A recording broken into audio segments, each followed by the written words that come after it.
मनोज और प्रभा एक कॉलेज में साथ में पढ़ते थे। मनोज बहुत अमीर घर का लड़का था, वहीं प्रभा पढ़ने में बहुत ही ज्यादा होशियार थी और कॉलेज के सभी कार्यक्रमों में भाग लेने वाली लड़की थी। मनोज प्रभा को बहुत प्यार करता था, लेकिन प्रभा हमेशा अपनी पढ़ाई पर फोकस रहती थी। एक दिन कॉलेज में एनुअल फंक्शन का आयोजन किया गया, जिसमें प्रभा को मुख्य किरदार के रूप में भाग लेना था। जब मनोज को यह बात पता चली तो वह भी उस नाटक में पार्टिसिपेट करने के लिए अपना नाम लिखवा देता है।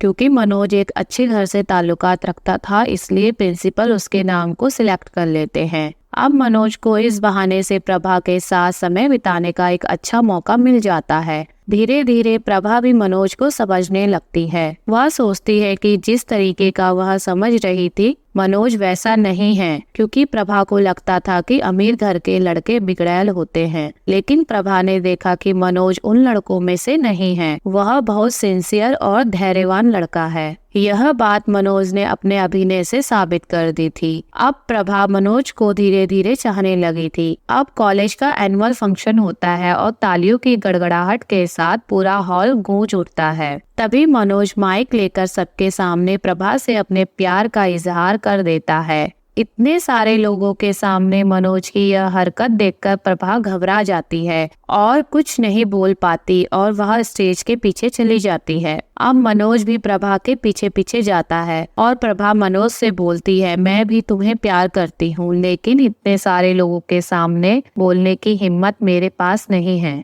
अब दोनों की प्रेम कहानी पूरे कॉलेज में मशहूर हो जाती है, लेकिन नियति को कुछ और ही मंजूर था। मनोज एक बहुत ही अमीर खानदान का लड़का था। उसके माँ बाप को जब यह बात पता चलती है तो मनोज को साफ साफ शब्दों में कह देते हैं कि मनोज, अगर तुमने हमारी मर्जी के खिलाफ शादी करी तो तुम हम दोनों का मरा हुआ मुंह देखोगे। मनोज एक बहुत ही सौम्य किस्म का लड़का था, इसलिए वह नहीं चाहता था कि जिन माँ बाप ने उसको इतना लाड प्यार से पाला है, आज उसकी वजह से उनको कोई तकलीफ हो। और मनोज अपनी माँ को सबसे ज्यादा प्यार करता है, इसलिए वह उनकी बात मान लेता है और प्रभा से दूरी बना लेता है। अब प्रभा इस बात को नोटिस करती है कि मनोज अब उससे बात नहीं कर रहा है। वह मनोज के पास जाती है, लेकिन मनोज उससे दूर चला जाता है। अब यह बात प्रभा को मन ही मन खाए जा रही थी। वह बहुत परेशान रहने लगती है। एक दिन वह मनोज से पूछ ही लेती है कि तुम ऐसा क्यों कर रहे हो मनोज? तो मनोज बोलता है, अब एनुअल एग्जाम का टाइम आ गया है,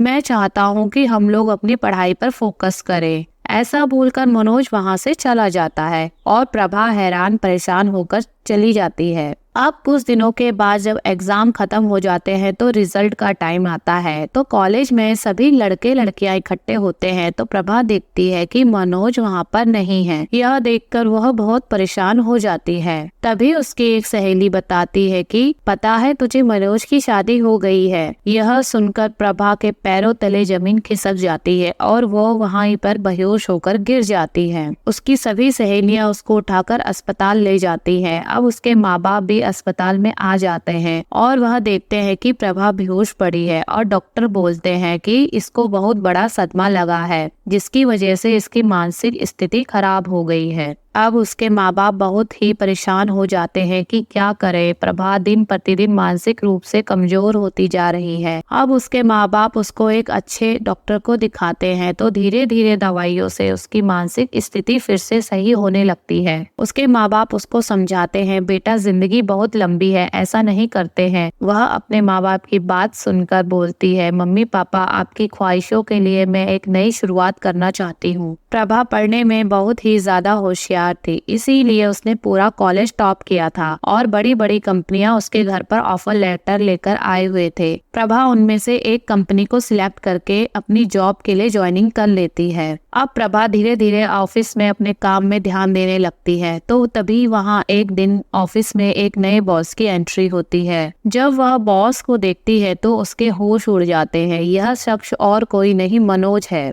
तभी वह अपने कैबिन की ओर जाती है और थोड़ी देर बाद बॉस उसको बुलाते हैं और वह अपने बॉस के कैबिन में जाती है और फिर प्रभा अपने आप को रोक नहीं पाती और बोलती है, मेरी इतनी बुरी हालत करके भी क्या तुम्हारा दिल अभी भी नहीं भरा जो तुम दोबारा मेरी जिंदगी में आ गए हो फिर से एक नया खेल खेलने के लिए? क्या तुम नहीं चाहते कि मैं इस दुनिया में एक हंसी खुशी वाली जिंदगी जी सकूं? ऐसा बोलकर प्रभा रोने लगती है। तभी मनोज उसको बोलता है, प्रभा तुम पहले एक बार मेरी बात सुनो। प्रभा बोलती है, मुझे कुछ नहीं सुनना है। तुम्हें पता है मैं पिछले 2 सालों में से किस दौर से गुजरी हूँ। अब मुझे तुमसे कोई बात नहीं करनी है। अगर तुम इस जगह के बॉस हो तो मैं आज से ही यहाँ रिजाइन देकर चली जाऊंगी। तभी मनोज बोलता है, एक बार मेरी बात सुन लो, उसके बाद तुम्हें जो करना है कर लेना। मैं तुम्हें वाकई में ही बहुत प्यार करता हूँ, करता था, करता रहूंगा। लेकिन मेरी बात सुनो, मेरी माँ हार्ट पेशेंट है और तुम्हें पता है ना मेरे पिताजी कितने ज्यादा गुस्से वाले हैं। जब उन्हें पता चला कि हम दोनों एक दूसरे से प्यार करते हैं तो उन्होंने मेरे आगे एक शर्त रख दी कि तू हमारी पसंद से ही शादी करेगा, नहीं तो हमारा मरा हुआ मुंह देखेगा।